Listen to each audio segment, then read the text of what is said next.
You don't sleep, do you? Nah, bro. Mikel Antonio, I've been cutting him since he's 10 years old. Wow.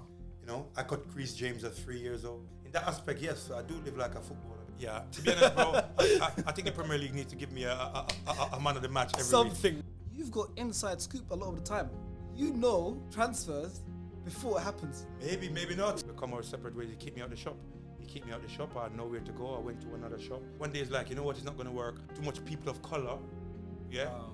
Yep. Too much people of color is coming in my shop. Yo guys, welcome to a brand new episode of Sharky's, I don't have a name for this, but it's a podcast interview one-to-one. And my very first guest is a man who some of you may know, some of you may not know, but you will get to know after the end of this interview.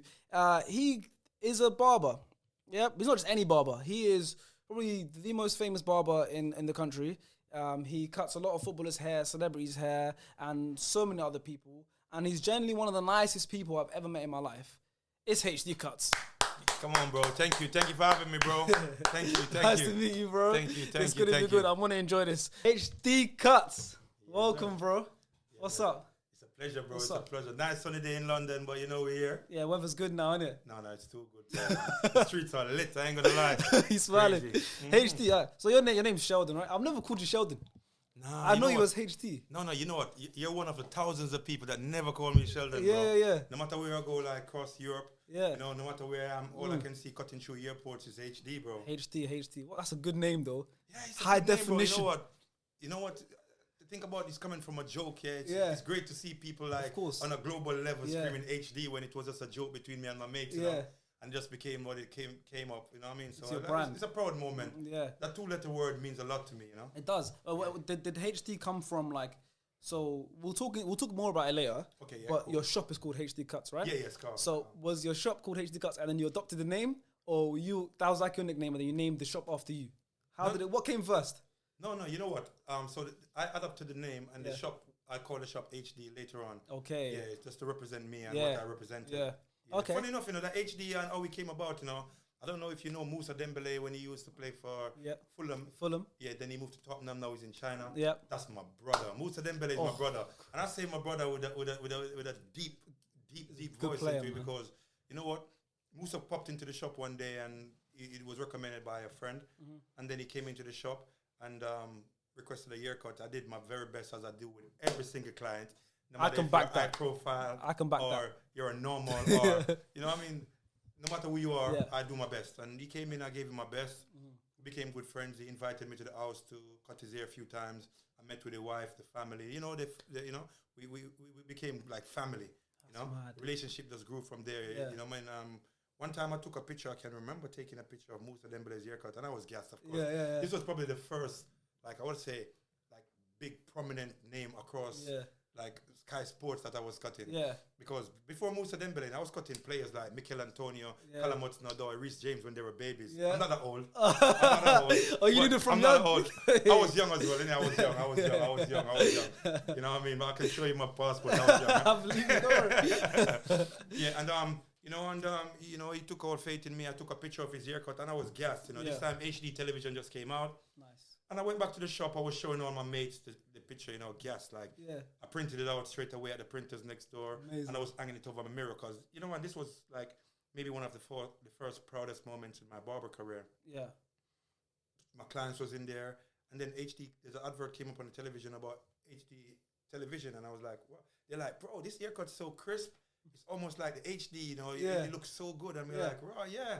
You're right, you know, bro. It definitely looks like HD. That you know, it's defined. Yeah. The way, the quality of the work and everything. Yeah. And you know what?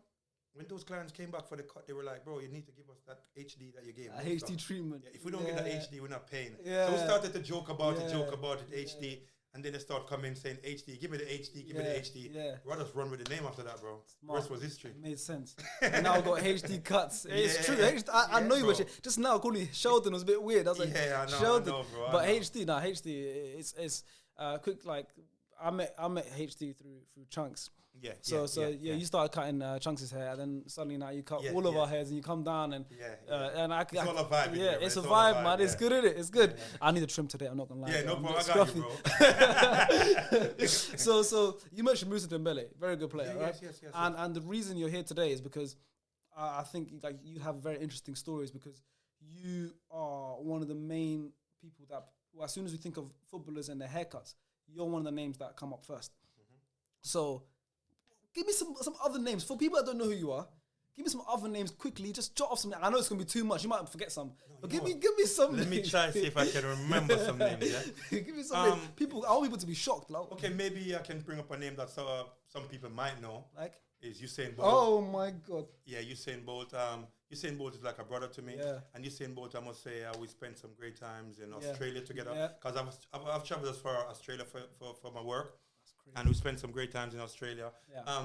Usain Bolt, coming from the country where I'm from, Jamaica, you know, it was just automatic click. We just, you know, the chemistry just went straight away up, you know, and he took me out to Australia. He had a few events out there and we just clicked on, you know what I mean? But funny enough, before I got the trip to Australia with Usain Bolt, being a Jamaican, I met him in a club, you know. I met him in Libertine one night, you know, many years before we became like connected with the haircut scene. Yeah. And this time I was just branding. This time HD was, you know, small H and small D. Yeah. It wasn't capital back then. You know what I mean? There was not capital H and D. And you know, the card in my hand, you know, I just went to, at that time I went to Vista Print and was printing 1 or 2 cards because I started branding myself HD Cutz, right? Yeah, amazing. But nobody knew who I was, right? Yeah. And I saw Usain Bolt in a club, so I went over and I was like, yo, bro, you know what? I'm from Jamaica too. He's like, yeah, nice. And I'm like, yeah, bro, you know, I'm rare. So, you know, at the end, the night went on now and it got real busy in the club. And I'm like, you know what? Flipping hell. Yeah. These 200 followers need a boost on my Instagram. Not about 200 followers at the time, right? And I'm like, this needs a bit of boost. If I put Usain Bolt up, and me coming from Jamaica, this is gonna give me some likes, you know. I'm gonna get some respect from my family in Jamaica now. I went up to Usain Bolt and I'm trying to reach Usain Bolt. This time I got busy in the club. He was taking a picture with girls, you know. And security was around him, and I was, bro, until this day I had the cards clutched in my hands. I never got the chance to get a picture with Usain Bolt. Man. And I'm like, that guy. When I was so angry, I said to my wife, hey, he didn't take a picture with me, man. I was holding my hand like I was in class. You know, like when you're in class trying to see the teacher. Like, he didn't give me no attention, nothing. My wife said, don't worry, you know, everything's for the purpose, you know. It was not the right time or nothing. So when I was in Germany one time with my little brother, Leon Bailey, I say it's my little brother because there's a lot throw that name in there, by the way. Leon Bailey. There's a lot I do together with Leon that, you know, like, it's irreplaceable, you know. And the relationship between us is so great. Coming from Belgium, when I used to go cut him at Genk when he was with Wilfred and Didi and all these guys. Before these guys had the big contracts, right? I was the guy that was going to these places and cooking food, chilling with them, bringing groceries from Brixton. This is the relationship I have with these guys, right? More than just like a barber to client. More than so Leon Bailey's never actually met Usain Bolt before. But one of his friends is good friends with Usain Bolt. So I was eating with him with I think it was Belgium, Germany, and he was like, bro, the friend was like, bro, you cut and you travel all like this? And I'm like, yeah. And he was like, wow, and as a Jamaican, you know, and this time I started to build a little reputation for myself. It wasn't great. And then he was like, wow, that's awesome, you know, being a Jamaican and what you're doing is great. So one time I was in Germany now, and it was Leon Bailey's birthday party. This time it was about 5 a.m. in the morning, 4 a.m. And, you know, I got a message. It was the friend of Leon. He's like, bro, Usain Bolt need a cut. He's in London. It's the 2012 Olympics. I'm like, you're bullshit. He's like, yeah. But you know what? The thing about it is, he just lost the race.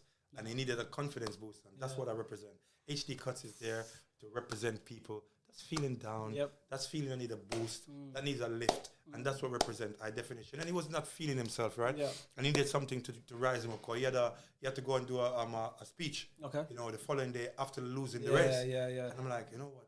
Whew. And he's like, you know what? The only thing is he has to leave the hotel about 11, 12. And this time I was in Germany. And I'm like, whoa, my flight's at 11, 12 in Germany. So meanwhile, I was responding to him. I was checking on my next mobile phone. I was looking for flight. I saw a flight at 7 a.m. Arrive in London, I think 9:30, whatever it is. And I'm like, wow, that's in 2 hours' time, 2.5 hours. So I went straight away, booked it, brushed my teeth, and I kicked. Bro, I'm like, I kicked. I took my bag so quick, I don't even know who else was in the party. But when I got the message, bro, like everything else didn't mean nothing to me than that night, man. I was having fun. It was a great birthday party. We actually celebrated after that anyway. You know, me and Leon caught back and we celebrated. Well, I went to Usain Bolt. I dropped my case. I just see her come and I dropped my case in here. And you know me and my case, bro. When I drop my case, everything is inside. I'm talking about aftercare products, anything. And Usain Bolt actually told me, and he said that with his wife to be Cassie. And he was like, bro, you have everything in your bag, and I've never been used to grooming my hair or anything. Yeah. And when I dropped the case, man, he was like, the confidence he got from me, man, the rest was history, and that's it. I got my chance. And this same person, Usain Bolt, who wouldn't give me the picture in the club, I told him about it actually later on, and we laughed together about it, Yeah. He's like, bro, it is in the streets, bro, Oh, it's too much. We laughed about it. Yeah. He's the same person that, if you Google Usain Bolt's barber, if you Google like Raheem Sterling's another my client barber. Big name. Then I come up, Sheldon Edwards. It's the same Sheldon person Edwards, HD, same person. It's mad. Like, it's like you just give me an example of like just being hungry, like, and always like you said, you got the flight a couple hours later, and then now look what connections that's built you, and that's special. When I found out that like hard work can take me places, bro, I must have slept about, I don't know, bro. Maybe about 6 months in 15 years, bro. You don't sleep, do you? Nah, bro. I'm out here getting him 24 hours a day, bro. That is mad. Like, I don't know how you do it. Like, the hardest thing is staying on top, bro. Yeah. And to stay on top, you gotta put in the work and the hard 100%. Work and the determination. You gotta set an example, because somebody somewhere is watching you. Yeah. And amplifying what you're doing. You know what I mean? So it's about inspiring and motivating the younger set or people out there in the corner of Africa, Caribbean, America, anywhere, man, that reach out to me every day on the social media. So that's what I do, bro. No, about the people. You inspire me, like literally, like it's like you said, like this guy drives up and down the country every single day. Yeah. Like, how many cities are you in one day? Like, it's crazy. What city have I been? I don't even know myself. I'm always focusing on the next city while I'm in the city. It's mad. Like, so I don't know, bro. You'll come to us and you were like, I was in Manchester this morning, and I came from Sheffield, and I was there. I was like, how do you even have? He's got extra hours in a day, by the way, than any of us do. We've got 24 hours. He's got 35 hours. Yeah, I try to find it. I don't know how. There's extra hours there. I'll find it. Yeah, it's mad. Like, and I respect that, honestly. Yeah. And okay, so we talk about footballers now. And because this channel's like heavily football orientated, and how did that start? Who was was Moussa Dembele the first footballer you met, or was it someone else? Well, the first high-profile person that was like frequently on Sky Sports then was at the time Moussa Dembele's career was on this big eye. Yeah, But if you go back to football players, then Mikel Antonio, I've been cutting him since he's 10 years old. Wow. I cut Chris James at 3 years old when he was 3. Wow. I was 10 years old as well. Very funny. I was 10 years old, right? I was 10 years old, so don't be looking at me like I'm that old, right? Yeah, Callum, I've been cutting his parents before Callum was born. And the funny thing about this story is Callum is a good friend of mine, and the family is so close because Callum invited me to his house to cut one day, right? But I didn't know who Callum's parents was. I don't know who Callum. I know Callum, but I ain't seen his parents in a very long time. Okay, yeah. So he invited me to the house, and then when I'm in the front room, I can hear 2 steps coming down, his mom and his dad. Yeah. So when they come to the front room now, when I was sitting near Callum, they were like, "Whoa, Sheldon!" And Callum is like, "Huh?" Yeah. And they start to hug me and all that kind of stuff, and Callum is like, "What, do you know him?" Yeah.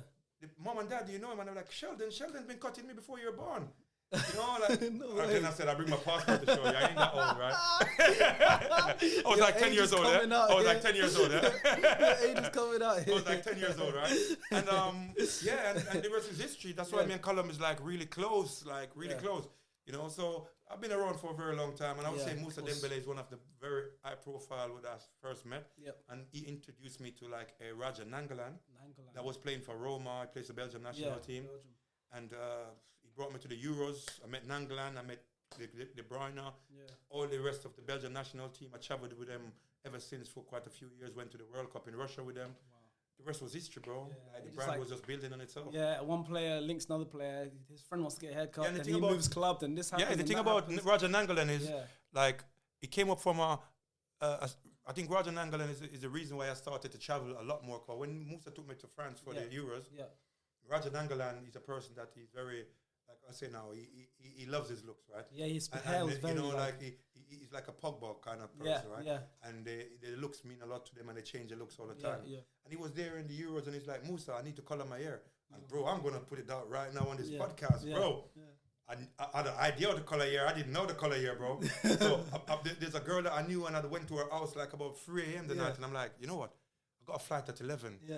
And the client needs to color the hair. You need to teach me everything you know. Teach me. You didn't even know. Yeah, she just sat there for 2 hours. She brought me through it. And this time I was watching lots of YouTube. Yeah. And I just like learned it in like a few hours. I went there, I mastered it, I colored his hair. It took me to Italy to Rome. Yeah. Every week for like 3.5 years, I was going to Rome since then. Back and forth. So the thing about this and the moral of the story is never nothing on anything is not. Don't say nothing's possible. You know. Facts. Just always push yourself beyond all limits. Yeah. You know. Yeah. And if I never did that, maybe there wouldn't be no HD that's traveling maybe about 20 countries and about 100 cities all over the world. It's crazy. And you cut hair, so barber, hairdresser, whatever you want to call it. But you live like a footballer's lifestyle. You're traveling, to camps with footballers. You're traveling, so they might have a Champions League game, Euros, World Cup, whatever it is. I think we definitely live a life. Yeah. You're correct. You know, I do think I live a life of a footballer in terms of our lifestyle, our ethics is, and how much travel we have to do and the sacrifice we have to do away from our family, our kids, our wives, and all that kind of thing. In that aspect, yes, I do live like a footballer because if they take holiday, that's when I take holiday. Yeah, you know what I mean? Exactly. When they're busy, I'm busy. Exactly. You know what I mean? And I'm a person that's running around trying to fulfill the expectations on a daily basis because I've been told on numerous occasions that the haircut is a big part of the game. It gives so much confidence. Long going back in the days, in the David Beckham days when David Beckham just started coming out and doing all these different kind of hairstyle, and people was like, "Wow, the Beckham was doing this." But now all the footballers, it looks are very important. Image is so important. Image is so important. So important. Yeah. Especially this day and age. And have you seen specifically yourself your trim? Do you say it helps the confidence, but do you think HD cuts, the HD treatment, directly affects a player's performance? Most definitely, because so you get the assist for the goal. That's your assist. Yeah, to be honest, bro, I think the Premier League needs to give me a man of the match every week. Man. That's true, because when I'm sitting there and I'm watching Sky Sports or whatever, whatever team is doing well or performing at great standards, there's at least one of my players, which I've cut like maybe a day or two ago, that's represented in here and match of the day or something, you know, and been highlighted. And this is something that, you know, it that helps to motivate me as well, you know, knowing that, you know, I am definitely there to give these kind of players this look and this confidence, you know what I mean?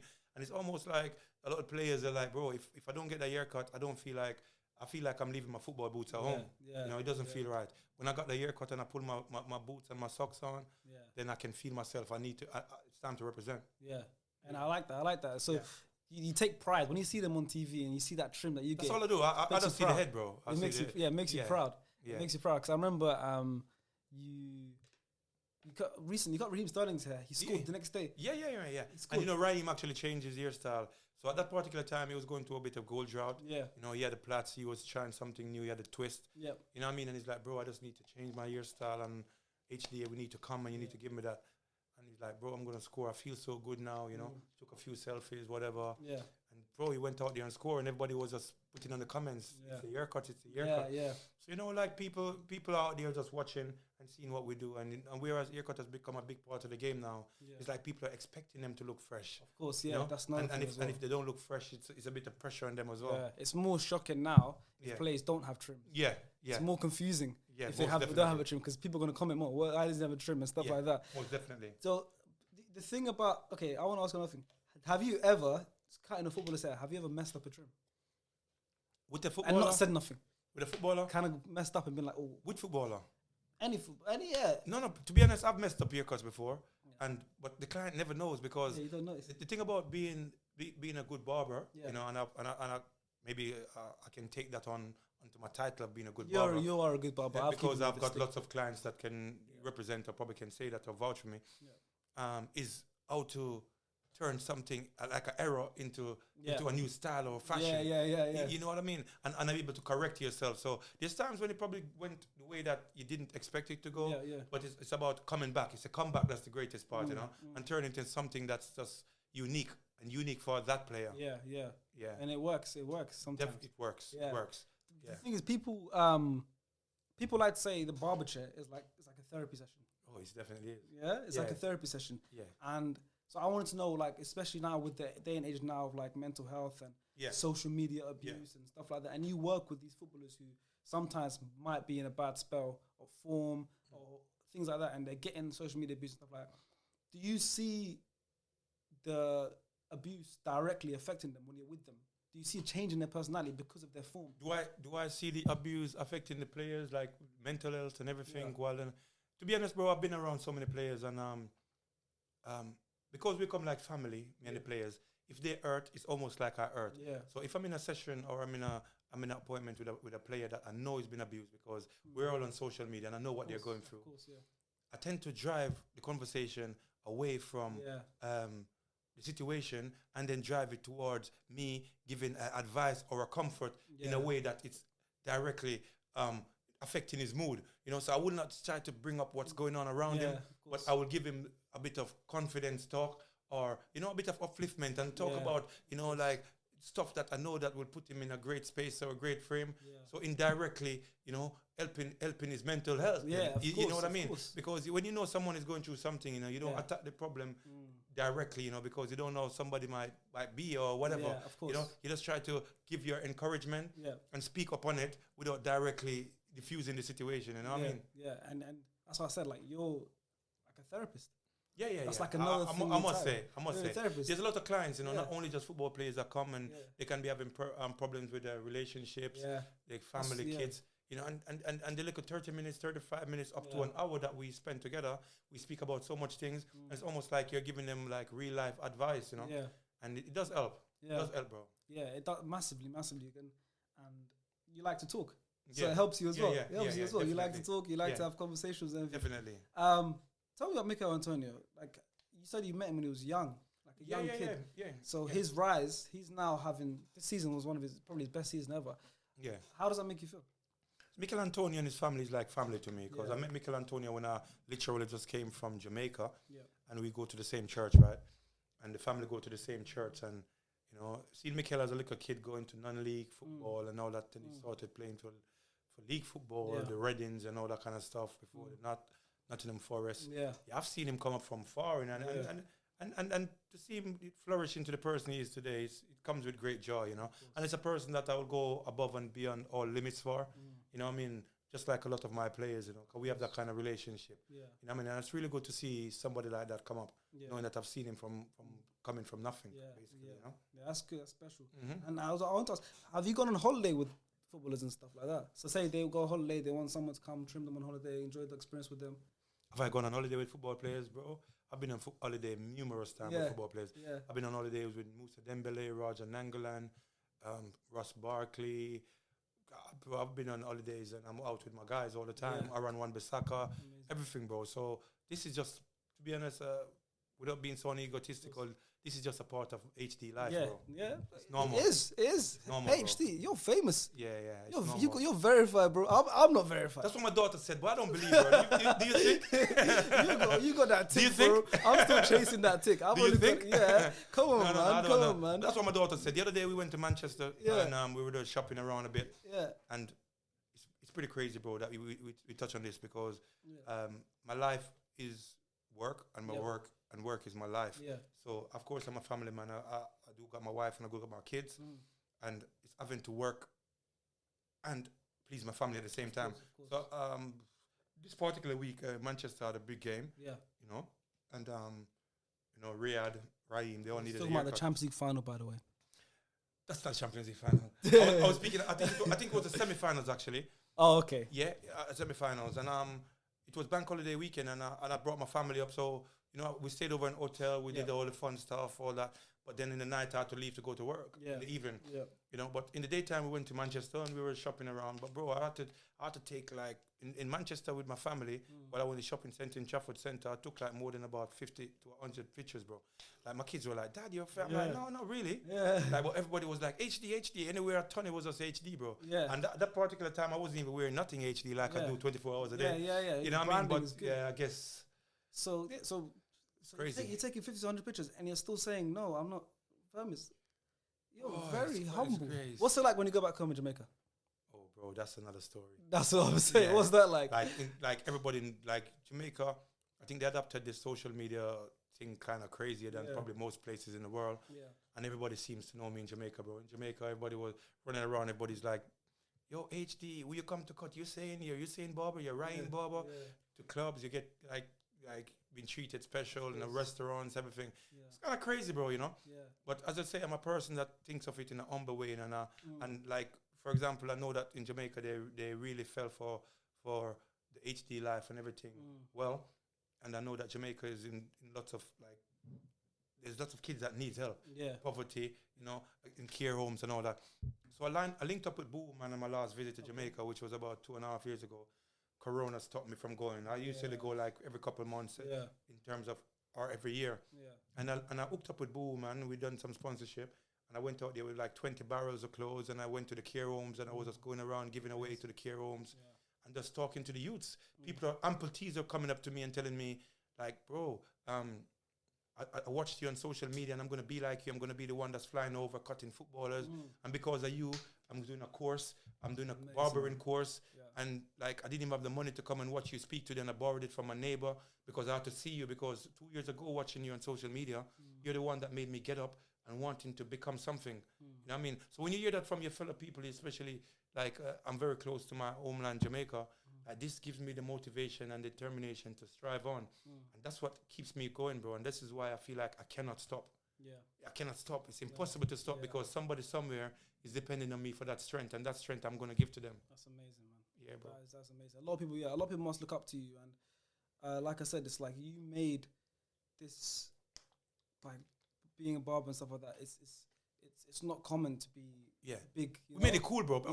I've been in situations where people have looked at me and saying, "Shut up, you little barber," or whatever, many years ago, you know. And then them same people right now, they're coming to me and they be like, "Bro, I see all of a sudden I'm getting video calls from people I never speak to." Yeah. And when I answer, they're like, "They don't believe me that I know you. Told me," but I'm like, "Okay, we ain't got that kind of relationship, bro." Yeah. Back in a couple of years ago, you were telling me, "Shut up, you're just a little barber." Yeah. But you know, it's crazy how we just like change it around, and the whole like the way people thought about just being a barber, you know. And that, like right now, a lot of young kids, you know, that's suffering from low self-esteem and low drive, and got no one to look up to, you know, no role models. We're creating that kind of role model stuff for the kids now, and a lot of kids want to become barbers and that now, you know. So it's a good thing to see, you know, that we can create like avenues like this, you know, along with the other great barbers in the UK that's doing well. Shout out to the other great barbers. It's not only just HD, there's other barbers that's doing great in the UK, and you got to give them their dues. So many other barbers. There's other people now that's coming up. And No. And we have to give respect to the UK scene. The UK barber scene has come a long way, and I said there's some great barbers out there. Shout out to them for the continual work that they're doing, along with me, myself, you know. We're really uplifting the UK barber scene, you know, and like America, which really carried the flag always for being the eyes.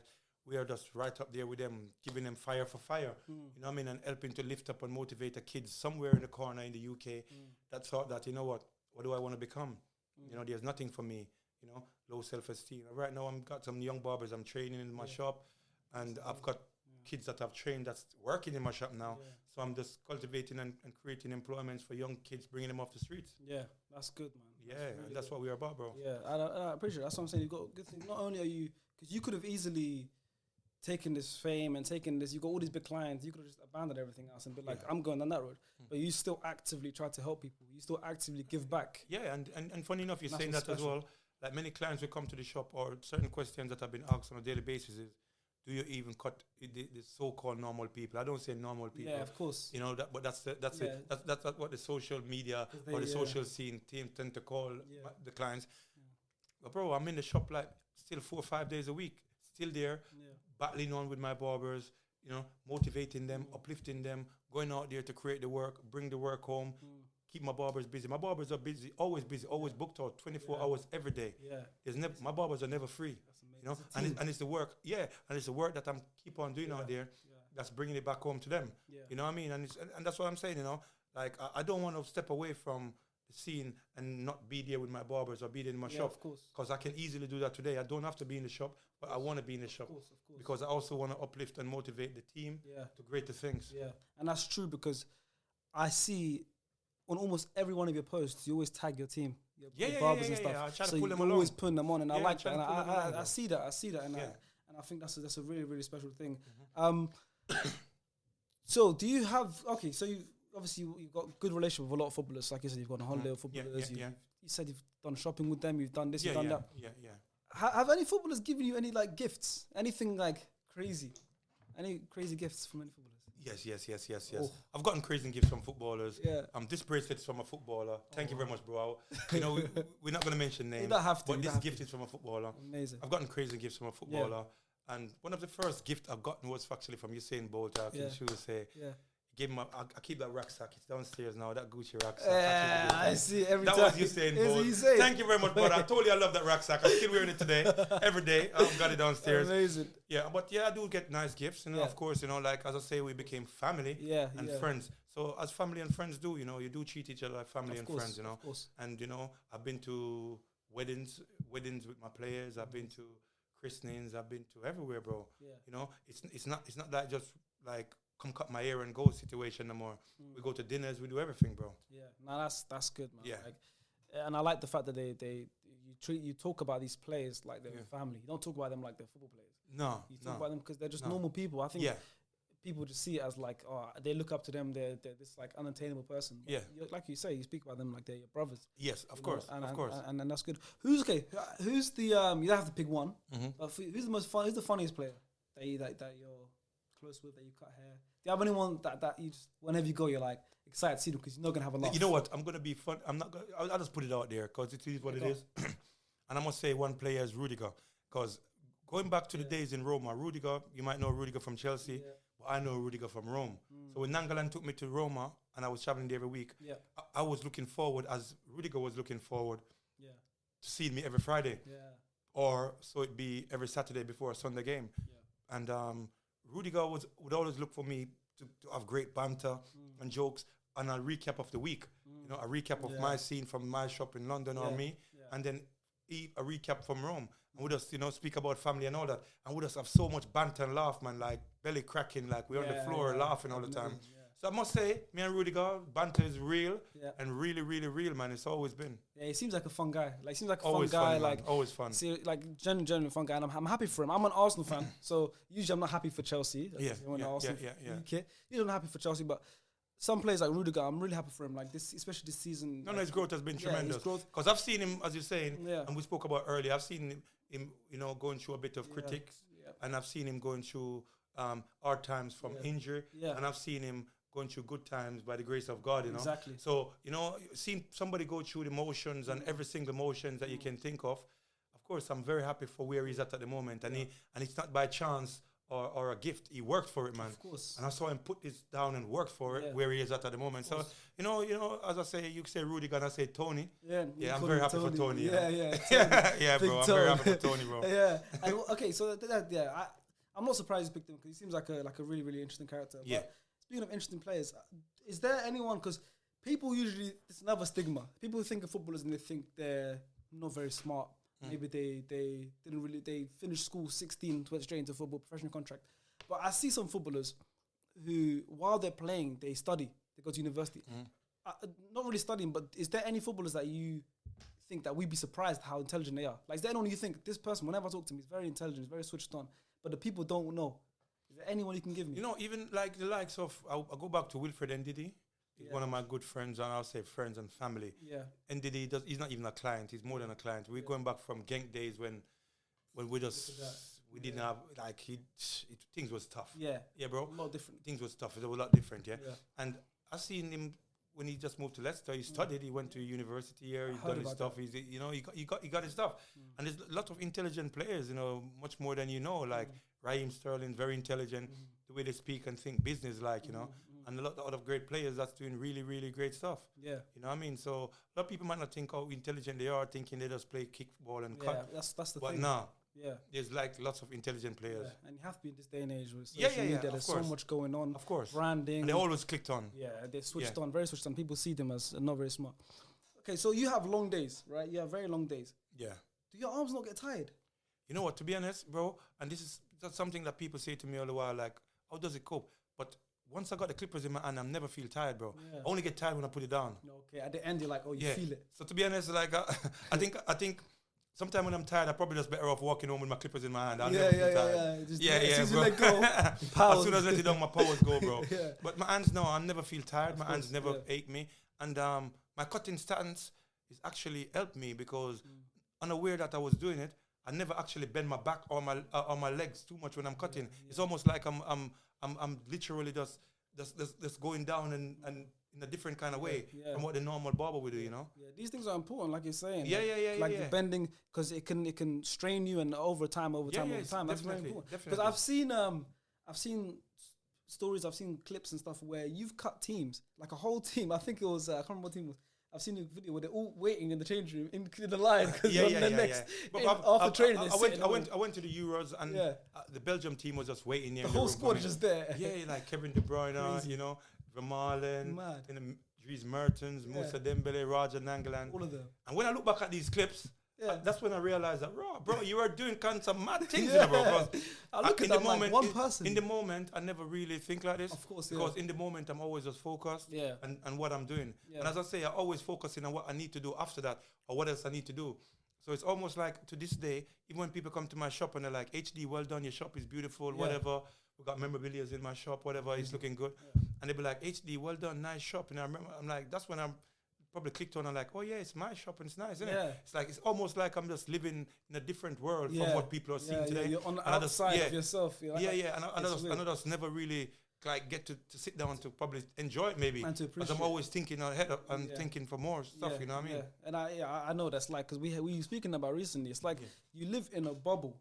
Mm-hmm. And everyone is saying to you how well you're doing, but you don't realize it. No. When people from outside see it, you don't realize it. I think sometimes it's good. Yeah, sometimes it's good to just think, "Whoa, I did this," because you're naming players, you're talking about, and to you it's normal. But then when you think about it, think about young Sheldon. He'll be like, "Wow, I've done incredible stuff." So definitely, it's good. Sometimes you should sit back and appreciate. But then your life is 100 miles per hour. I don't know if you have the time, I never stop. I never have the time. I don't know. I don't know if you have the time, man. But another thing I'm interested in about is you've got inside scoop a lot of the time. You know that? You know transfers before it happens. Maybe not. Because maybe I'm just a good guesser like everybody else. Literally, people know I'm an Arsenal fan. I keep saying it. I'm an Arsenal fan. He's not old. We keep repeating it. Don't worry. But when we signed Gabriel Magalhaes, we were bidding for him. There was rumours. Man United were trying to get him. There was rumours. Yeah. This before you cutting my hair. So I was another one of those Arsenal fans on Twitter. Yeah. People stalking HD Cutz' profile to get the transfer scoop on Gabriel Magalhaes. You know what? People saw. How does that make you feel? You know what? People saw him. Been following me for a long time. Yeah. And Gabriel is someone I met when he was like before when he was at Lille. No, not Lille. Before that. No, before Lille when he was in Croatia. Crazy. And I don't even know where he was at. I know Lille, and that's it. No. When he was in Croatia, and I knew him, like I cut him before and all that. So we always been speaking, and we had good relationship. Yeah. You know what I mean? So I knew he was in London. He needed a haircut, and that's all I was there to do. You know, he didn't tell me nothing. You just knew he was in London. I just needed a haircut, and he was in London. That's all I knew, bro. you just knew. It was and I went to cut him, and that's all I knew. That's all you knew. Okay. But let's say you did know before the world knew. I don't know. You're saying you don't, but let's imagine you did in a fake world. Yeah. How do you hide this information? Like, how do you keep it to yourself? You know what? It's so crazy, bro, because whatever I do is it affects the players. Of course. So I have to always be mindful that whatever I do, whatever I say, however I behave, is a characteristics of the players themselves. Yeah. So if I go out there now and I make a mess of myself, somebody will look and say, that's HD, that's Sheldon. But they will go for maybe likes of Usain Bolt or Raheem, and they'll be like, that's Raheem's barber. Yeah. That's Raheem Sterling's barber. That's Usain Bolt's barber. Yeah. You know, that's Gabriel's barber. That's Ross Barkley barber. Yeah. And then I'll take the player down with me. Yeah. So I have to be mindful of this fact, and I've always know that I have to act responsible and know how to carry myself because I'm a direct characteristic of the player. So, you know, that's how I look at life, and that's what I do. So every day, I just be mindful.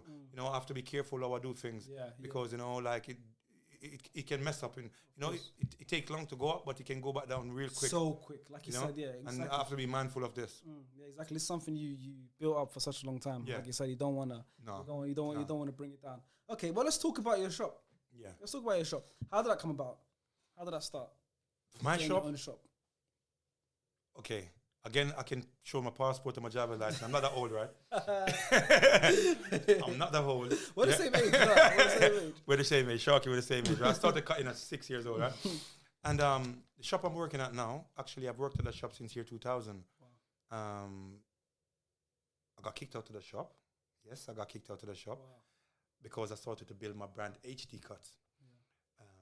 I got kicked out by my kid's godfather, which we had great relationship and we've been working. I followed him to build his dream. Of course. And his dream was to open his own shop. Yeah. So we were working together in a previous shop in 1998. Again, my passport can prove to you. I'm not that old. I'm trying to do the maths now. I'm not that old. I was like 10 years old in 98, right? I was 10 years old. I promise you I was 10 years old, right? Yeah. And I went with him and I followed his dream with him. And he opened the salon, you know, I built it. People started to call it Sheldon Shop. Yeah. Sheldon Shop. You were becoming bigger. Yeah, you know, because I built the shop. I made it what it is. And when I got big, when things started to grow up and the brand started to get big and I went to the Euros and everybody was speaking, it was too much for him to fathom, you know, and he just literally said, you know what, we'll come our separate ways. He kicked me out the shop. I had nowhere to go. I went to another shop, Turkish barbers. You know, I rented a chair. Yeah. The guy never got no clients. I literally had everybody come into the shop. Yeah. So we started saying, you know what, only one person at a time. Like it was doing a pre-COVID routine before COVID. Like one in, one out. The only thing I was missing is a mask. Right? Yeah. And it was literally just like, one day it's like, you know what, it's not going to work. You know, too much people of color. Yeah. Wow. Yep. Too much people of color is coming in my shop. So it's not allowing the European clients to come in, and they were heavily braced on the European clients. Yeah. And I'm like, wow, did he just say that? Yeah. And I'm like, bro, this guy is really putting me down now. So I'm just like, you know what? I'll leave him. Even though I was paying a lot of money for renting, I left him. I went to another hairdresser. They were just open. And this was like in Clapham Junction. And it's a female hairdresser, right? I was like a barber out of the blue. Don't worry, I'll pay you big money to rent my chair. Yeah. They were like, wow, we've just opened. Things ain't going too great. Yeah. Okay, no problem. Yeah. When they saw me, they thought it was just normal. I was just a normal guy. Yeah. They didn't know that I had hundreds of people right behind me, right? And I came, all of a sudden, now they're not happy because I had so much clientele base. Got kicked out of another shop. And this was all in the space of within 1 year. Crazy. Then I had nowhere to practice my trade. I just went and I just rented hotels and apartments. And I started cutting people in there. Too much people started coming to the hotels. The hotel reception kicked me out. Then I had nowhere to practice. Then the shop that I got kicked out of, which is now HD Cutz, which I was working from 98 when I was 10 years old. When I was 10 years old. So the original shop, which I was working from 98, and I got kicked out of, they lost the shop because they fell into some financial problems. He couldn't afford to keep the shop no more. And I came and I bought the lease. And I was in Italy at the time.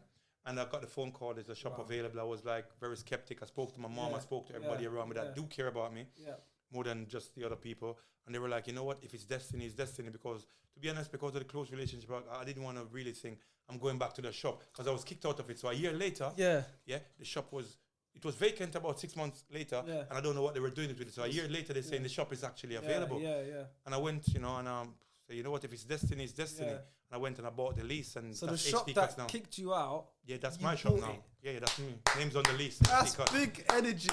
That's big boy energy. It's all right. And but today is HD. But you know what? I take nothing away from the proprietor or the person who kicked me out of it. Because we came a long way. Yeah. When I just came to the country, he literally was putting people to my chair. Yeah. But it's just a small thing as he did not see the vision. Yeah. You know what I mean? And if I can go back and help him to see the vision, I'd love him to take him on a journey, which we are today, because we did work very hard for it. You know what I mean? And we work hard together. And, you know, it's a pity that he's not here enjoying it with me at the moment. Course, it's a lack of vision, you know what I mean? And people out there watching this, just make sure you know that each and everything is possible, and never put anything that's out there like it's not possible, you know? Yeah. And always be mindful that, you know, visions can be reality in the split second. Yeah. You know what I mean? And that's what I did. Yeah. You know, and when my kids was born, I got twin daughters. Amazing. You know, they're 15 years old. Yeah. Stop doing the maths. And when my kids was born, you know, it changed everything. And I knew that I had to have more than just a sense of being. Yeah. I cannot be a barber just getting pay as you go in my hand. Yeah, and if I don't work in 2 months, what's going to happen? Because my family is highly dependent on me. My mom is highly dependent on me. My brother is highly dependent on me. My wife is highly dependent on me.